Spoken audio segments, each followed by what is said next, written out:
सवाल ये, क्या भारत की जीत के बाद जश्न मनाने के लिए किसी की इजाजत चाहिए? क्या भारत माता की जय और वंदे मातरम के नारों से लोगों की भावनाएं भड़कती हैं? और क्या जय श्री राम का नारा एक समुदाय विशेष को उकसाने के लिए इस्तेमाल किया जा रहा है? ये सारे सवाल इसलिए क्योंकि हिंदुस्तान ने न्यूजीलैंड को हराकर चैंपियंस ट्रॉफी पर कब्जा किया। जश्न का माहौल था, रात भर पूरे देश ने जश्न मनाए भी। लेकिन मध्य प्रदेश के महू में जो कुछ हुआ उसने पूरे देश को, हिंदुस्तान को शर्मसार कर दिया। देशभक्ति के जुलूस में दंगे भड़क उठे, पत्थर बरसाए गए, एक दूसरे पर आरोप लगाए जा रहे हैं। लेकिन सवाल यह जरूर पूछा जा रहा है कि बड़ी तादाद में पत्थर आए कहां से? और होली के ठीक पहले हुआ यह दंगा क्या किसी बड़ी साजिश की ओर इशारा कर रहा है? तस्वीर नंबर 1, भारत की जीत पर जश्न मनाते लोग।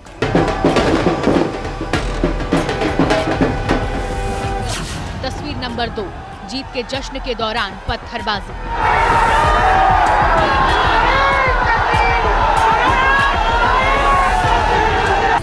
तस्वीर नंबर 3, दंगाइयों ने जलाई गाड़ियां।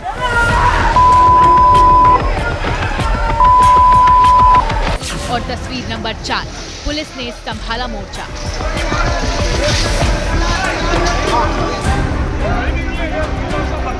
ये चारों तस्वीरें मध्य प्रदेश के महू की हैं। इंदौर से करीब 20 किलोमीटर की दूरी पर पड़ता है महू कस्बा। यहाँ का अपना ऐतिहासिक महत्व है, लेकिन रविवार रात से महू दंगाइयों की वजह से चर्चा में है। दंगाइयों ने रविवार की रात इन गाड़ियों में आग लगा दी, कार और स्कूटी फूंक डाली।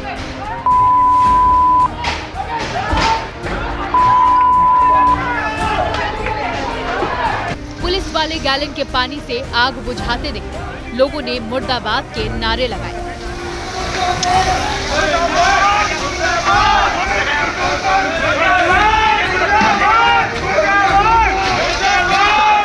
घटना की शुरुआत हुई रात करीब 10 बजे के आसपास।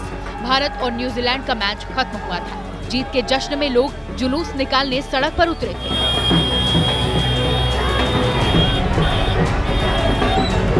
किसी के हाथ में तिरंगा झंडा था तो किसी ने रौद्र रूप वाले बजरंग बली की तस्वीर का भगवा झंडा ले रखा था। भारत की जीत का जश्न मना रहे कुछ लोग पैदल चल रहे थे तो कुछ लोग बाइक और गाड़ियों पर सवार थे।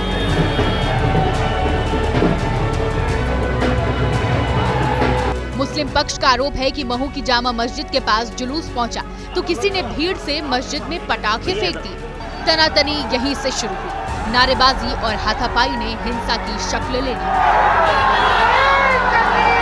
तस्वीरों में आप देख सकते हैं कि मस्जिद से लोग तेजी में बाहर निकलते हैं, जुलूस में शामिल लोगों से उलझ जाते हैं। देखते ही देखते सड़क पर पत्थरबाजी शुरू हो जाती है।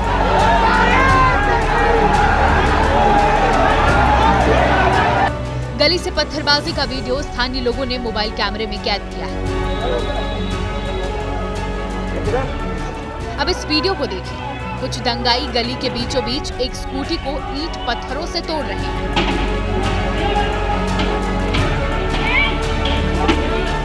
बवाल बढ़ा तो पुलिस पहुंची। उपद्रवी भाग खड़े हुए। मस्जिद के सामने की सड़क पर पत्थर ही पत्थर नजर आ रहे थे। रात को ही शहर काजी जाबिर अली ने कैमरे पर आकर दावा किया कि मस्जिद में सुतली बम फेंकने के बाद तनाव बढ़ा, जिसके बाद जश्न के जुलूस पर पत्थर फेंके गए। तरावी की नमाज चल रही थी, उसी बीच में जुलूस यहाँ से शोर शराबा करते हुए निकला। नमाज से फारिग होकर निकल ही रहे थे तो किसी ने बम अंदर की तरफ फेंका। सुतली बम था वो, और उससे पूरा धुआं उठा और पूरी सिचुएशन क्रिएट हो गई और सारे लोग पैनिक हो गए। इस तरह फिर वो बात बढ़ती चली गई। दंगे की यह खबर जंगल की आग की तरह फैली। शहर के कुछ और हिस्सों में उपद्रवियों ने बवाल मचाना शुरू कर दिया। इस वीडियो में आप नकाब वाले दंगाइयों को देख सकते हैं। चेहरा ढका हुआ है, ईंट पत्थर फेंककर घरों को नुकसान पहुंचा रहे हैं। पहचान छिपाने के लिए दंगाइयों ने अपना चेहरा नकाब से छिपा रखा। पुलिस पहुंची तो शहर में स्थिति को काबू में कर लिया, लेकिन आरोपों के तीर दोनों तरफ से दागे जाने लगे। खबर मिली तो स्थानीय बीजेपी विधायक उषा ठाकुर घटनास्थल पर पहुंची, लोगों से बात की, जानकारी जुटाई और दंगे का आरोप दूसरे पक्ष पर ठोक दिया। भारत के जश्न पर, जीतने के जश्न पर सब बच्चे यहाँ तिरंगा लेकर अपना जश्न मना रहे थे। रैली निकाल रहे थे। इसी बीच अल्पसंख्यक समाज के बस्तियों से भयंकर पथराव, और ये सुनियोजित षड्यंत्र था। ये बहुत ही देशद्रोही और घृणित मानसिकता है कि भारत के जश्न में जहाँ का अन्न जल खा रहे हो, रह रहे हो, उसकी जीत से तुमको तकलीफ है। दोनों पक्ष के अपने अपने दावे हैं। मुस्लिम पक्ष कह रहा है कि मस्जिद के सामने जुलूस क्यों निकाला गया। हिंदू पक्ष का कहना है कि जिस रास्ते से जुलूस निकल रहा था उसे बाइक लगाकर रोक दिया गया, जिससे रास्ता बदला गया। मुस्लिम पक्ष कह रहा है कि सुतली बम फेंकने से माहौल बिगड़ा। हिंदू पक्ष सुतली बम के आरोप को गलत बता रहा है। समझ में ही नहीं आ रहा है कि ये जुलूस आखिर निकला कैसे, और दूसरी बात इस रूट से कैसे निकला। इन लोगों ने परमिशन ली थी क्या? बिना परमिशन के निकलता। और दूसरी बात यह है कि अगर परमिशन ली थी तो कितनी गाड़ियों की, कितने लोगों की, किस तरह की सिचुएशन में परमिशन दी गई थी। सवाल तो ये कि रविवार को निकाला गया जुलूस न तो धार्मिक जुलूस था, न ही जातिवादी। जुलूस देशभक्ति का था। भारत की जीत में जुनूनी नौजवान जश्न मना रहे थे। ऐसे में परमिशन का सवाल कहां से आया? सवाल तो ये कि क्या महू में हिंसा की ये प्लानिंग पहले से की गई? दंगाइयों के साथ में अचानक से इतने पत्थर आए कहां से? फिलहाल स्थिति काबू में है। कुछ लोगों को पुलिस ने गिरफ्तार किया है। दंगा फैलाने वालों की जांच की जा रही है। महू देश का ऐतिहासिक शहर है। बाबा साहब का यहीं पर जन्म हुआ, लेकिन रविवार की रात शहर सुलग उठा। अब इस हिंसा को लेकर पुलिस एक्शन में है। 13 लोगों की गिरफ्तारी हुई है, जांच जारी है। पुलिस सीसीटीवी के जरिए दंगाइयों की पहचान कर रही है। एबीपी न्यूज की टीम भी महू में है। हमने एक एक तथ्य की तहकीकात की, ग्राउंड पर जो हुआ उसका सच जानने की कोशिश की है। 1, 2, 3, 4, 5 गिनते जाइए और इन चेहरों को देखते जाइए। महू के ये वो उपद्रवी हैं जिन्होंने शहर की शांति को तहस नहस किया है।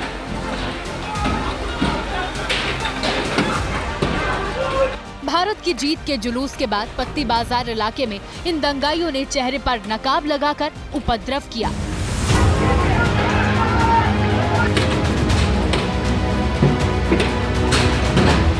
एबीपी न्यूज के रिपोर्टर अंबुज पांडे ग्राउंड जीरो पर पहुंचे, जहां दंगे के बाद के निशान दिन में चीख चीख कर हिंसा की गवाही दे रहे थे। देख सकते हैं किस तरीके से गाड़ियां टूटी हुई हैं अपने आप में। ये टूटी हुई कार क्या कहानी रही होगी ये बयां कर रही है। इसके अंदर मैं चाहता हूं कि एक बार दिखाएं कि किस तरीके से यहाँ पर बड़े बड़े पत्थर पड़े हुए हैं इस गाड़ी के अंदर। ये देखिए, और ये देखिए किस तरीके से इतनी बड़ी ईंट, ये बहुत तमाम पत्थर इसके अंदर पड़े हुए हैं। इस तरीके से इसको टारगेट किया गया। महू के उपद्रवियों ने गाड़ियों में आग लगाई, दुकानों में तोड़फोड़ की। एबीपी न्यूज के कैमरे पर पीड़ितों ने आप बीती बताई।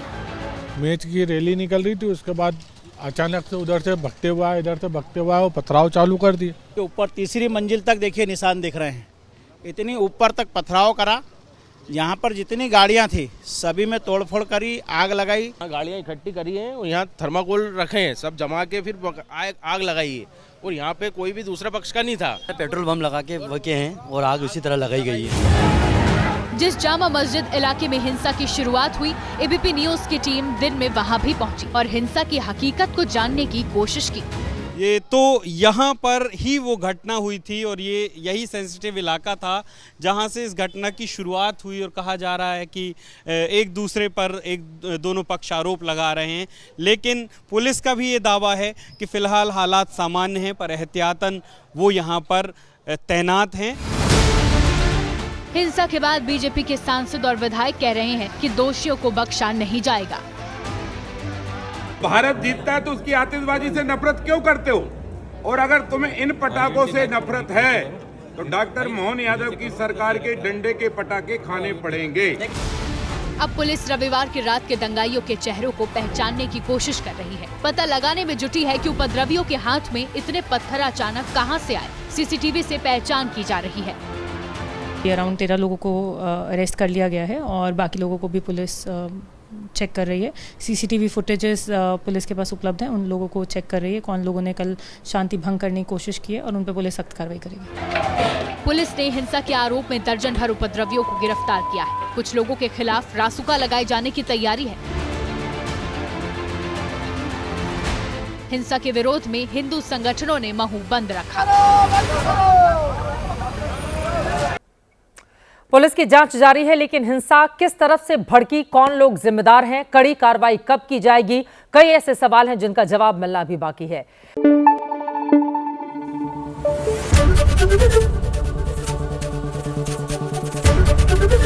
एबीपी न्यूज आपको रखे आगे।